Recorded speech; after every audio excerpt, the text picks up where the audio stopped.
Pero meron pong gagawing malaking expose si Pangulong Duterte na akala natin ay nalalaman na natin lahat kung bakit sinasabi nating unconstitutional yung 2025 budget. Meron po talagang maitatawag nating smoking gun na ipapalabas si Pangulong Duterte. Duterte, patalsikin at panagutin. Tama na, sobra na. So, eto na sila. Tunay na balita, walang kinakampiyan, sumasalamin sa katotohanan lamang. What's up mga kayon, and welcome back pa rin syempre dito lang sa Joe Malone TV para sa programa natin ay issue ng bayan na ating pag-usapan. Magandang umaga po sa inyong lahat. Maraming salamat po. Ang tindi, no? I hate drugs. Maraming salamat po sa mga viewers natin, yung malalagi tumatambay, nakikinig at nanonood ng ating issue ng bayan, mga ating talakayan na dapat pag-usapan. Talaga, grabe, Diyos ko, Santissima, Santa Maria, Santa Ana, Santa Elena, Santa Monica. Diyos ko, ano nang nangyayari, grabe. Shoutout natin lahat. What's up mga kayon, and welcome back pa rin syempre dito lang sa Joe Malone TV para sa programa natin na issue ng bayan na ating pag-usapan. Magandang umaga po sa inyong lahat. Today is January 19, araw ng Sunday dito sa Pilipinas. Syempre, shoutout muna natin lahat ng mga viewers natin abroad, pati na rin dito sa Pilipinas, Luzon, Visayas, Mindanao, saan kami naroroon at nanonood dito sa ating programa. Maraming salamat po sa pagtangkilik at pagkikinig at patatambay dito sa programa natin. Okay, shoutout po natin lahat siya. Attendance check po muna tayo mga kayon kung saan ka man na naroroon, nanonood.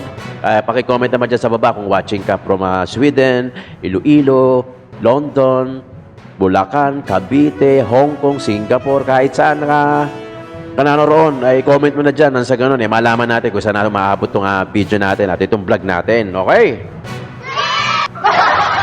Ito na, ha?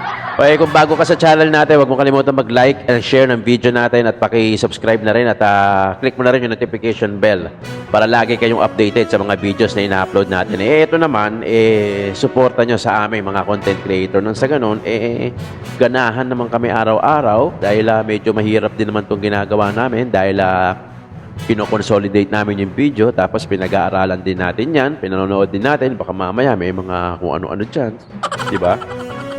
Ewan ko lang sa iba kung nanonood sila. Basta ako, pinapanood ko yung bago ko ipakita sa inyo.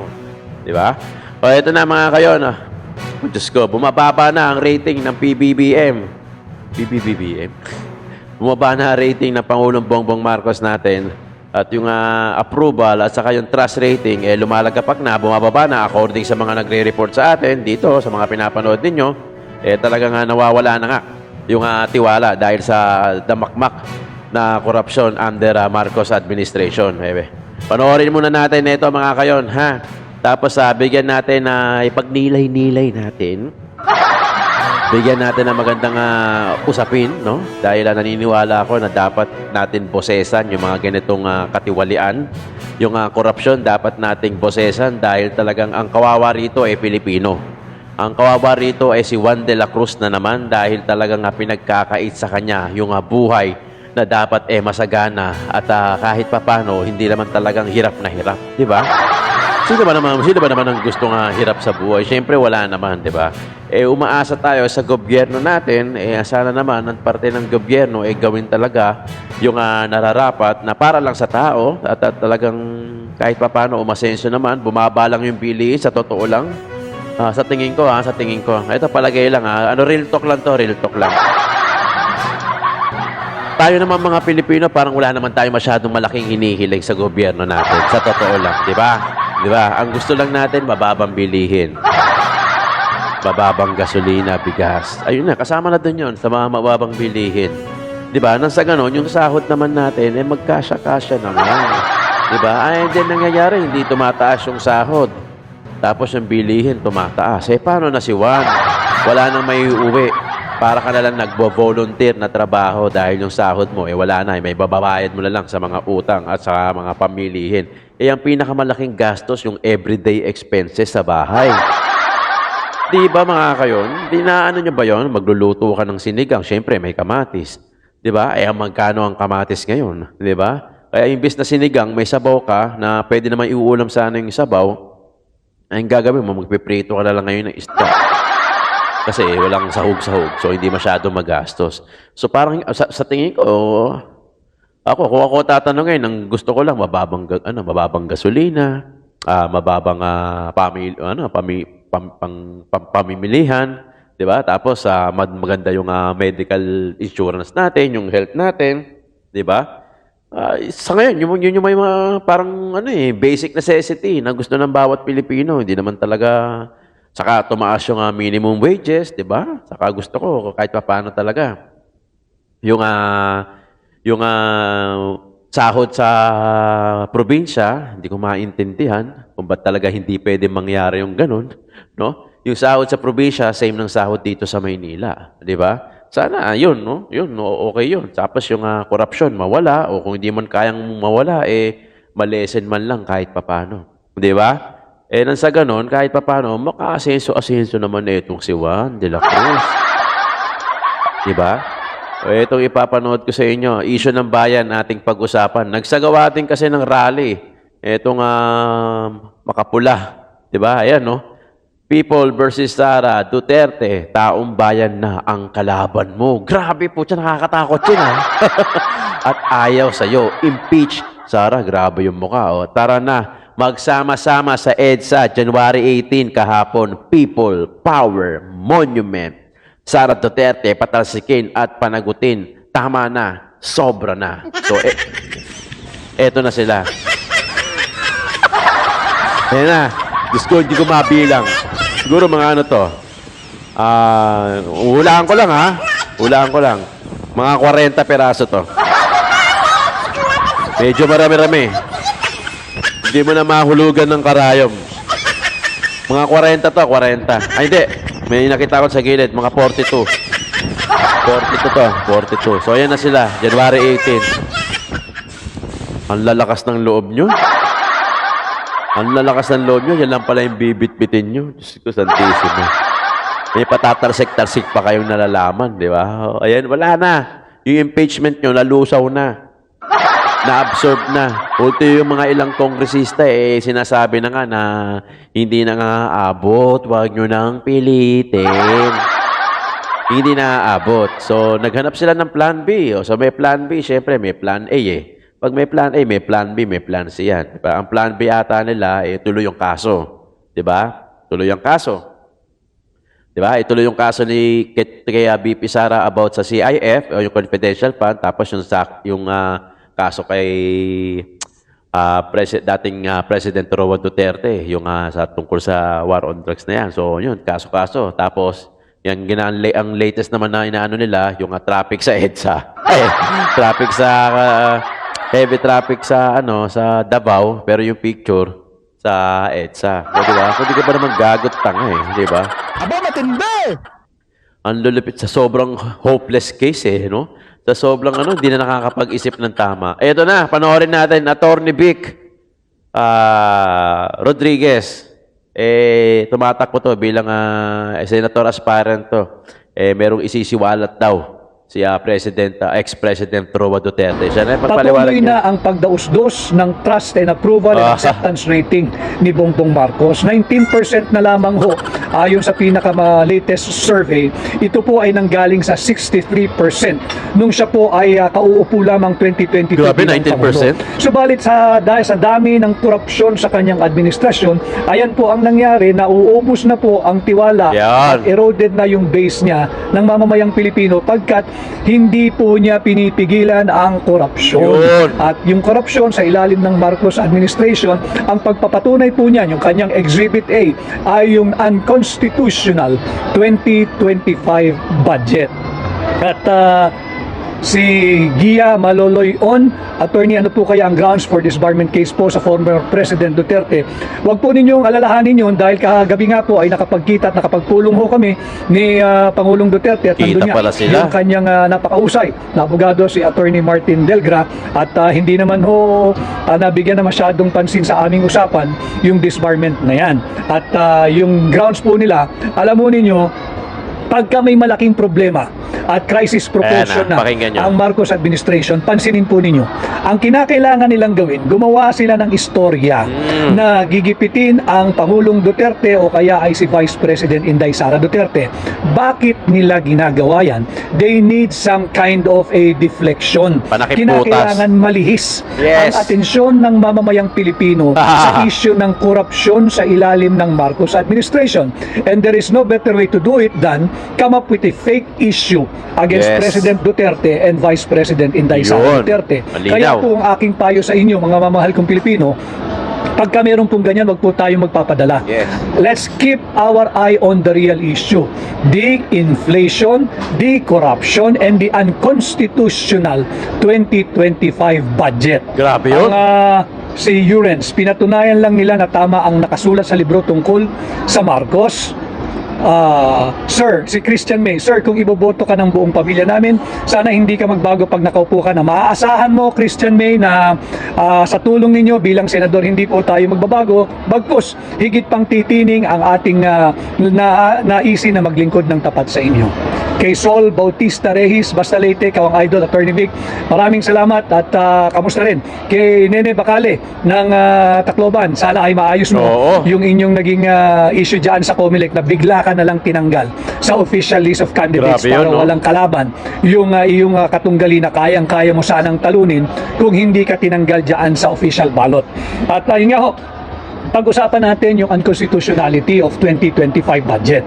Alam ko ho na napag-usapan na natin ilang ulit dito na unconstitutional dahil mas malaki yung ibinigay na budget sa DPWH over Department of Education. Napag-usapan na ho natin dito, zero budget ang PhilHealth, kaya naman sinasabi nating unconstitutional. Subalit, I am not yet at liberty to discuss in detail. Pero meron pong gagawing malaking expose si Pangulong Duterte na akala natin ay nalalaman na natin lahat kung bakit sinasabi nating unconstitutional yung 2025 budget. Meron po talagang maitatawag nating smoking gun na ipapalabas si Pangulong Duterte na malapit na, antay lang ho natin. But I cannot divulge the detail yet. I have no clearance, I have no liberty na banggitin po sa inyo, but malapit na po yan at makikita ninyo talaga pong binubudol tayo ng Bongbong Marcos administration at talaga makikita ninyo na nilunoko po tayong tahasan dahil sinalaula po nila itong 2025 budget. Napakalaking pera po ang dapat nating silang panagutin at tayo dapat humingi ng transparency. Abangan po ninyo yan doon sa podcast po ni Mayor Baste Duterte. Malapit na po yan, ilalabas po nila yan. Kaya buried myself alive. Food security emergency na ang Pinas. Unti-unti na tayo lumulubog. At si Tina Tins, you have our votes here in Davao, sir. Salamat, Tina Tins. Yung food security, bukod po dyan, kahapon hindi lang ako nakapag-live. Yung mga kaibigan po nating nasa uniform personnel ay nagpadala po sa akin ng kopya ng notice sa kanila. Yung notice po na nagmumula sa PNP, yung Philippine National Police, yung ating mga kapulisan yung PNP Finance Service. Meron pong posting kahapon ang PNP Finance Service. Ganon din po ang ating mga kasundaluhan sa AFP Pension Gratuity Management Center. So yung ating mga kapulisan at yung ating mga sundalo, nakatanggap po sila ng notice kahapon. At nakakaalarma din ito dahil hindi po mapoproseso agad-agad yung kanilang mga payable na pensyon.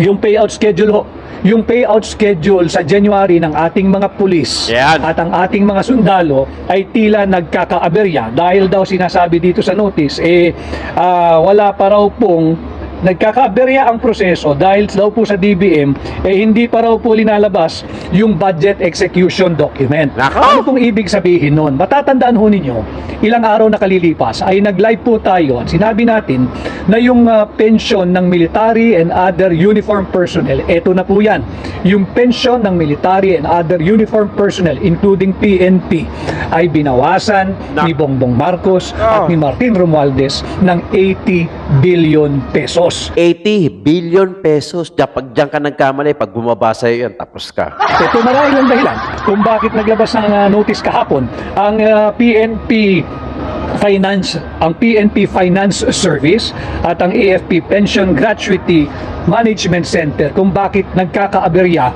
yung inyo pong payout for January at na-delay. Dahil po tila walang pera. Yan. Dahil, tingnan po ninyo, nagpalabas din ng pahayag ang Office of the Vice President.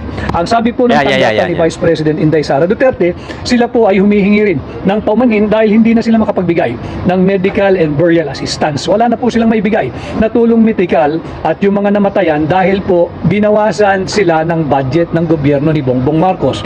Ito na po yung lumabas din sa balita na tila nahaharap tayo sa isa na namang napipintong krisis na pangpinansal.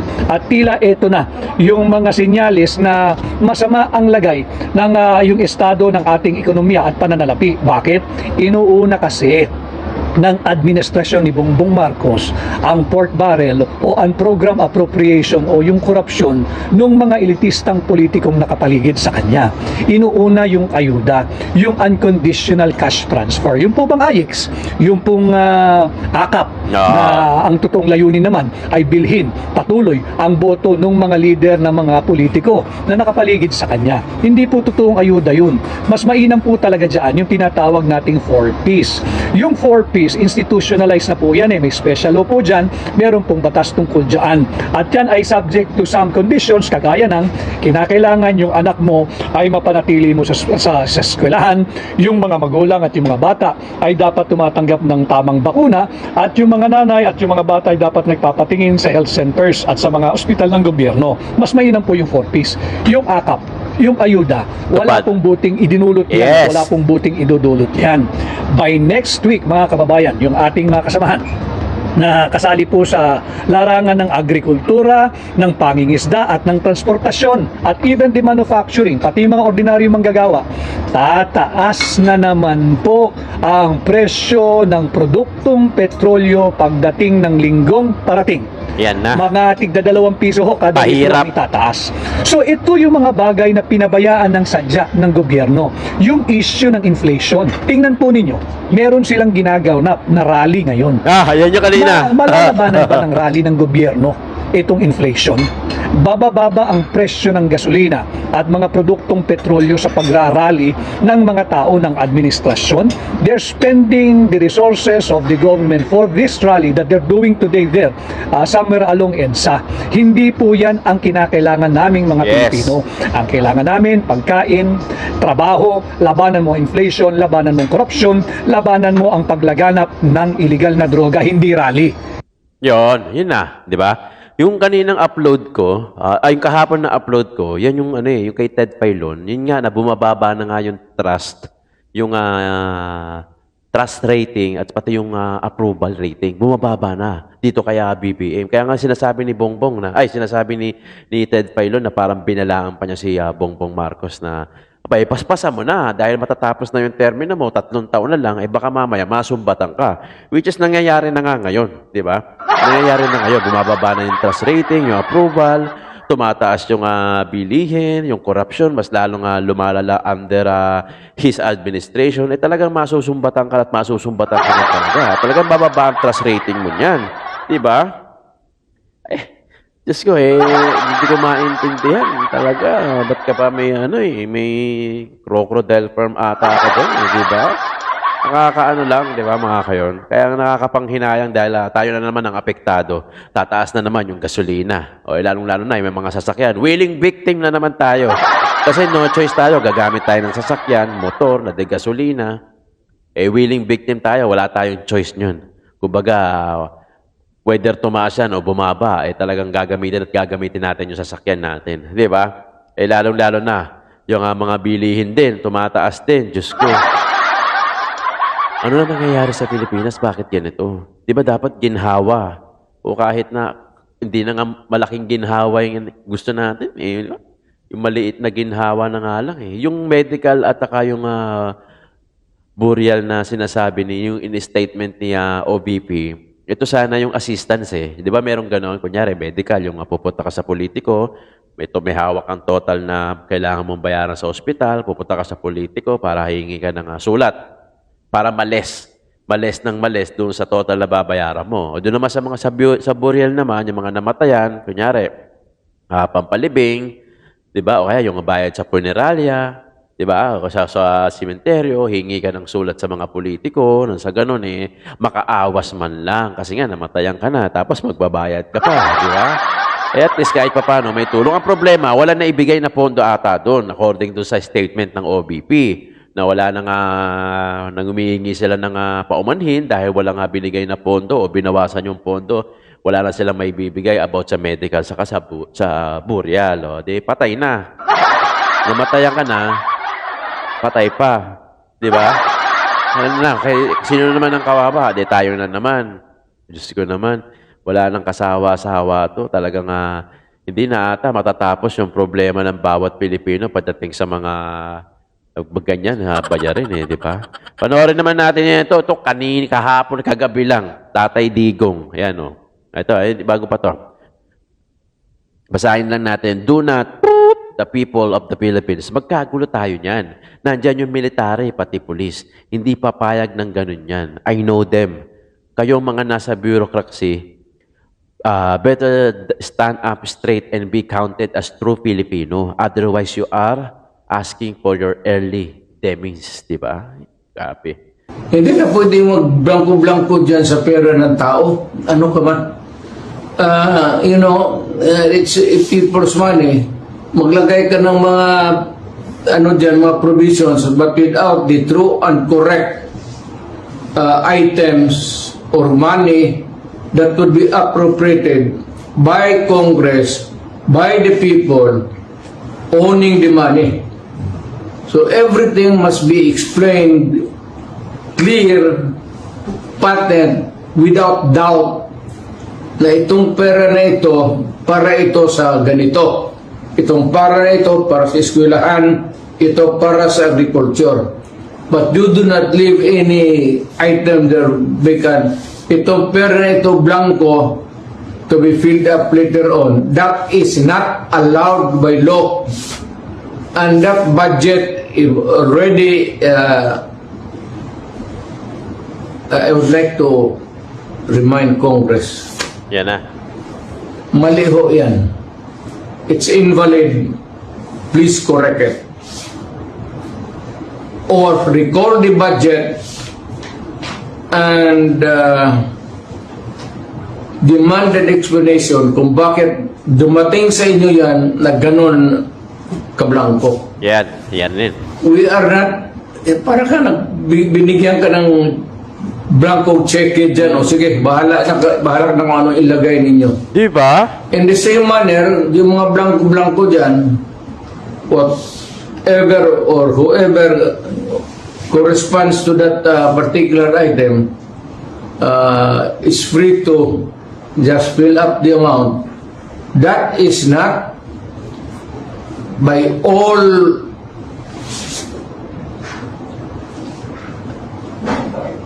commandments of the law, that cannot be valid, invalid, unenforceable. And kung na-implement na, it must be corrected and the money returned if already spent or corrected. And kung sino man ang niya, they have to give us the explanation. Otherwise, sabihin ko sa mga Pilipino, huwag na kayo magbayad ng buwis ninyo. Oo. Ganun din naman. Lang naman, pinagsasayang ito mga kumang na to. Puro check-in na blanco, then they try to pass it as a law, and they are free to choose now the amount which they want to place. Hindi natin alam kung ano ang reserva nila, kung anong gusto na ilagay, sobra doon sa pera natin. It could be that the money is in the hands of the government now, or future appropriations, or reserva ba ito?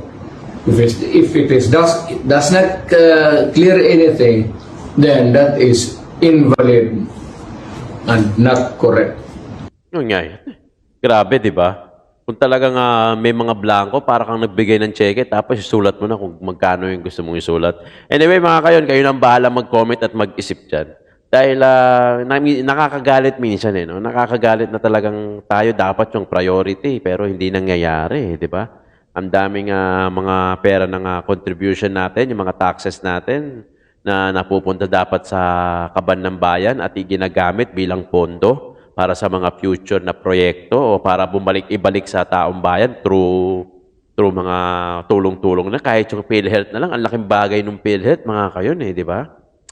Grabe mga kayon. Anyway, kayo nang bahala mag-comment dyan at mag-isip kung talagang ano ba na nangyayari sa Pilipinas na to. Talagang ang daming corrupt na tiwali, no?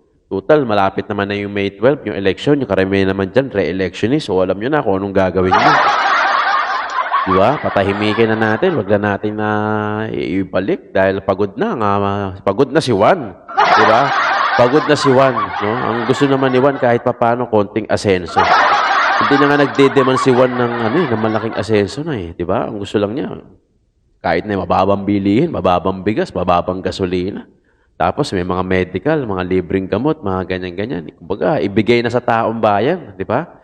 Ibigay na, total, in the first place, pera naman natin yan eh. Pera naman yan through taxes eh. Ibigay na lang sa taong bayan, wag nang pahirapan, di ba? Tapos, yun talagang, ewan ko ba, Diyos ko, pantiso na. Mga kayon, kayo nang bahala dyan. Maraming salamat sa pagtutok, pagkikinig at pagtambay dito sa Joe Malone TV para sa issue ng bayan, ating pag-usapan. Huwag niyo kalimutan mag-like and share. Supportan nyo yun sa mga tulad namin content creator. Maraming salamat po. Hanggang sa muli, Joe Malone TV.